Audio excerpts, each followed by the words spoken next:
பிஜேய Saudi உலமாக்கள் என்ன செஞ்சாங்களாம், விவாதத்துக்கு அழைச்சிருந்தாங்க. அவர் போகல, வீசா கூட வந்துச்சு. அந்த வீசா எடுத்து பிஜே போறதுக்கு மறுத்தாரே பாருங்க. பிஜே உலகெல்லாம் விவாதத்துல இருந்து பின்வாங்குறாரு. நீ விவாதத்துல இருந்து பின்வாங்கிறதுக்கு நீ என்னைய சொல்லலாம், வேற யார சரி சொல்லலாம், பிஜே சொல்லலாமா? அந்த மனுஷங்க வாய பேரை சொல்றதுக்கு உனக்கு நாக்கு கூசல. அவர் எத்தனை விவாதங்களை சந்திச்சிருக்கிறாரு.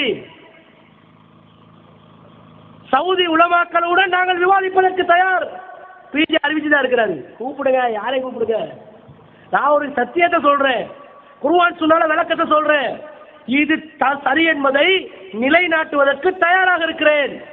இந்த சவால் லோக்கலுக்கு தான் இன்டர்நேஷனலுக்கு தான். சவுதி உலமாக்களுக்கு வர சொல்லுங்க. ஆனா ஒரு நிபந்தனை.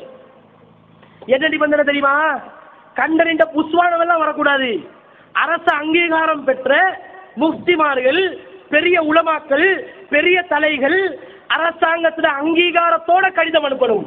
செய்யறத ஒரே அடிக்கி மக்காக்கு வர எல்லாத்துக்கும் விளங்குறதுக்கே செய்வோம், பப்ளிக்காவே செய்வோம். வீசா கிடைச்சி இவர் போகலையா? இந்த பிஜே சம்பந்தமாக நான் சவுதி அரேபியாவில் 2002ஆம் ஆண்டு அங்கே வேலை செய்யும் போது சவுதி அரேபியாவின் முஃப்திக்கு நான் ஒரு கடிதம் அளித்தேன். இப்படி ஒரு நிறைய ஹதீஸ்களை மறுக்கிறார். 2002ஆம் ஆண்டு இது சம்பந்தமாக நீங்க என்ன சொல்றீங்க என்று கேட்ட நேரத்தில் அவங்க எனக்கு பத்துவா அனுப்பியிருந்தாங்க. என்னென்றால் அவரை அழைத்து பேச வேண்டும், அந்த ஹதீஸை மறுக்கிறவரை அழைத்து பேச வேண்டும். பேசி ஹதீஸ் மறுப்பது தவறு என்பதை அவருக்கு உணர்த்த வேண்டும். அதற்கு பிறகும் அவர் மறுப்பாராக இருந்தால் அவருக்கு பின்னால் நின்று சொல்லக்கூடாது. என்ன அர்த்தம்? இஸ்லாத்திற்கு போறார் என்றது அர்த்தம். கூப்பிட்டாங்க உடனே, நம்முடைய அந்த கடிதம் போன பிறகு உடனே கடிதம் அனுப்பினாங்க. அவர் வெப்சைட்ல போட்டிருப்பார் எல்லாத்தையும், நம்முடைய கடிதத்தையும் சேர்த்து எல்லாத்தையும் போட்டிருந்தாங்க. அவருக்கு விசா வந்தது.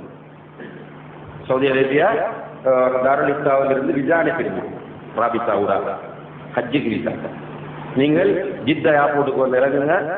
அதில் இறங்கினத்திலிருந்து உங்களை நாங்கள் ரிசீவ் பண்ணி உங்களுக்கு தேவையான எல்லா ஏற்பாடுகளையும் நாங்கள் செய்கிறோம். அவர் ஒவ்வொரு கடிதமாக பரிமாற்றி கடைசி நேரத்தில் வளமையை போல என்னால் வர முடியாது என்று சொல்லி தப்பிட்டாங்க. வீசா முடியுமெண்டா எடுத்து தாங்க. உங்களுக்கு இன்றைக்குல இருந்து ஒரு 10 நாள் டைம் தாரோம். நாளைக்குல இருந்து டே கவுண்டிங் இன்னைக்கு போயிட்டு, நாளைக்கு மார்னிங்ல இருந்து டே கவுண்டிங் ஆரம்பிப்போம். முபாரக் மதனி அவர்களுக்கு சவால். ஏற்கனவே வந்த வீசாவை பிஜே மிஸ் பண்ணிட்டாரா, பாவம் அவரு.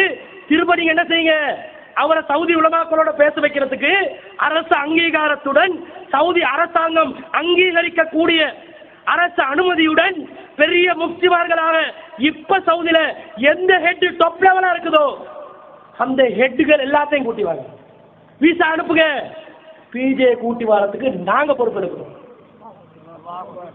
ஏற்றுக்கொள்வீங்களா? இந்த சவாலை உங்களால் ஏற்றுக்கொள்ள முடியுமா?